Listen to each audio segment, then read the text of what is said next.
Friends, welcome back to our channel. இன்றைக்கி ரொம்பவே ஈஸியாக வந்துட்டு வீட்லேயே வந்து பாவ் பஜ்ஜி செய்ய போகிறோம். பாவ் பஜ்ஜினாலே வந்து அதுக்கு செய்கிற கிரேவி வந்து ரொம்ப கஷ்டம்.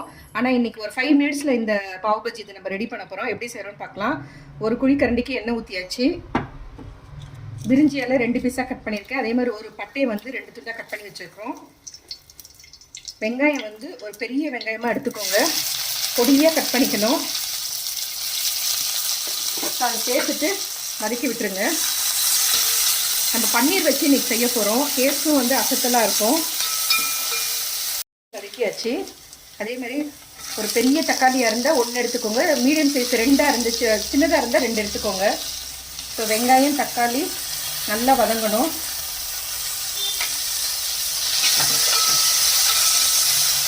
தக்காளி வதங்கும் போதே இஞ்சி பூண்டு பேஸ்ட்டு 1 ஸ்பூனு, இஞ்சி 1 ஸ்பூனு, பூண்டு 1 ஸ்பூனு சேர்த்துட்டு அதையும் சேர்த்துட்டு நல்லா வதக்கணும். பொடியை வந்து கேப்சிகம் இந்த மாதிரி பொடியாக கட் பண்ணி வச்சுக்கோங்க. ஒரு சின்ன கேப்சிகம் தான் நான் கட் பண்ணி வச்சுருக்கேன். பெருசாக இருந்துச்சுன்னா ஒரு அரை கேப்சிகம் கட் பண்ணிக்கோங்க போதும். வதங்கும் போது இதுக்கு தேவையான மசாலாலாம் நம்ம ஆட் பண்ணிக்கலாம். மஞ்சள்தூள் ஒரு அரை ஸ்பூனு, இதுக்கு தேவையான அளவு உப்பு, 1 ஸ்பூனு கல் உப்பு சேர்த்துக்கோங்க. அதே மாதிரி கரம் மசாலா 1 ஸ்பூனு. இது வந்து கொழும்பு மிளகாத்தூள். நீங்கள் தனித்தனியாக அரைக்கிற மாதிரி இருந்துச்சுன்னா சில்லி பவுட்ரு 1 ஸ்பூனு, தனியா பவுட்ரு 1 ஸ்பூன் சேர்த்துக்கோங்க. நான் இது வந்து 2 ஸ்பூன் இது ஆட் பண்ணிக்கிறேன். இது சேர்த்துட்டு நல்லா கலந்து விட்டுருங்க. கலந்து விட்டு கொஞ்சமாக தண்ணி சேர்த்துக்கோங்க. ஒரு சின்ன கிளாஸில் உங்களுக்கு குவான்டிட்டியை பொறுத்து நீங்கள் ஆட் பண்ணிக்கோங்க. இது நல்லா கொதித்து வரணும். இது கொதிக்கும் போதே வந்து பன்னீரில் வந்து பாதி எடுத்திருக்கேன். அதை அப்படியே வந்து திருவி விடுங்க. இதில் கையிலெல்லாம் வந்து பிச்சு போடாதீங்க. இந்த மாதிரி வந்து தேங்காய் திருவறதில் வந்து பண்ணிக்கோங்க. இதில் இன்னொரு பாதியை வந்து சின்ன சின்ன பீஸாக வந்து நான் கட் பண்ணி வச்சுருக்கேன். லாஸ்ட்டில் வந்து கார்னிஷ்க்கு நீங்கள் வேணும்னா ஃபுல்லாக கூட இந்த மாதிரி திருவி எடுத்துருங்க. ஸோ போட்டுட்டு பிறகு கலந்து விட்டுருங்க. ஃபுல்லாக வந்துட்டு இது ஆக்சுவலாக பட்டரில் தான் நம்ம செய்யணும். நான் ஃபஸ்ட்டு எண்ணெயை ஊற்றிட்டேன். நீங்கள் செய்யும் போது பட்ரு போட்டு வதக்கிட்டு செய்யுங்க. நெக்ஸ்ட்டு ஒரு அரை எலுமிச்சம்பழம் வந்துட்டு நான் போடுறேன். ஆம்ச்சூர் பவுட்ரு இருந்தால் நீங்கள் ஆம்ச்சூர் பவுட்ரு வந்து சேர்க்கலாம். அது டேஸ்ட் நல்லாயிருக்கும். நான் வந்து அதுக்கு பதில் வந்துட்டு லைம் வந்து சேர்க்குறேன். இப்போ இதோடையே வந்துட்டு கஸ்தூரி மேத்தி இருக்குது. ஸோ அதை வந்து நல்லா அப்படி கொஞ்சம் பிச்சு போட்டுக்கோங்க.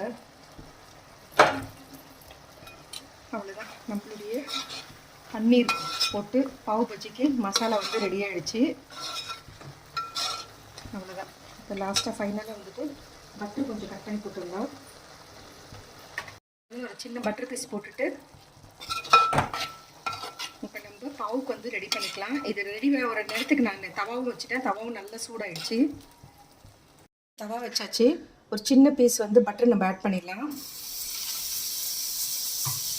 ஃப்ளேம் வந்து கம்மி பண்ணிக்கோங்க. இது வந்து 2ஆக வந்துட்டு இங்கே பாருங்கள், பாவ் பஜ்ஜின்னு கேட்டாலே கொடுப்பாங்க பாவுன்ட்டு. ஸோ இது வந்து இப்படி ஓப்பன் பண்ணிவிட்டு அவ்வளோதான், இப்படி வச்சிட்டிங்கன்னா ஒரு 1 மினிட் அவ்வளோதான். ரொம்ப ரோஸ்ட் பண்ணணும்னு அவசியம் கிடையாது. இது ரெடி ஆகிடுச்சு. நம்ம எடுத்துடலாம். நம்ம போட்ட பட்டர் வந்து ரெடி ஆகிடுச்சு. அவ்வளோதான். இப்போ ஸ்டவ் ஆஃப் பண்ணிவிட்டு இதை அப்படியே க்ளோஸ் பண்ணுங்க.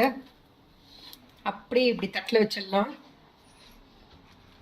நான் ஆல்ரெடி வந்துட்டு சின்ன சின்ன பீஸ் வெங்காயம் வந்து கட் பண்ணி வச்சுருக்கேன். இந்த மாதிரி லெமன் பீஸும் கட் பண்ணி வச்சுருக்கேன். செஞ்ச பாவுது கிரேவி, பன்னீர் கிரேவியை வந்து இங்கே வச்சிடலாம். வச்சுட்டு இது மேலே வந்துட்டு பட்டர் பீஸு நான் ஆல்ரெடி வந்து முன்னாடியே சொன்ன மாதிரி சின்ன சின்னதாக பன்னீர் வந்து கட் பண்ணி வச்சுருக்கேன். ஜஸ்ட் இது வீடியோக்கு கார்னிஷ்காக நான் பண்ணியிருக்கேன். நீங்கள் வந்து அப்படியே மொத்தமாகவே சேர்த்துட்டு கலந்துக்கலாம். பாருங்கள், ரொம்பவே சிம்பிளாக நம்மளுடைய பாவ் பன்னீர்து மசாலா ரெடி. சூப்பராக நம்ம வீட்லேயே ரெடி பண்ணிட்டோம்.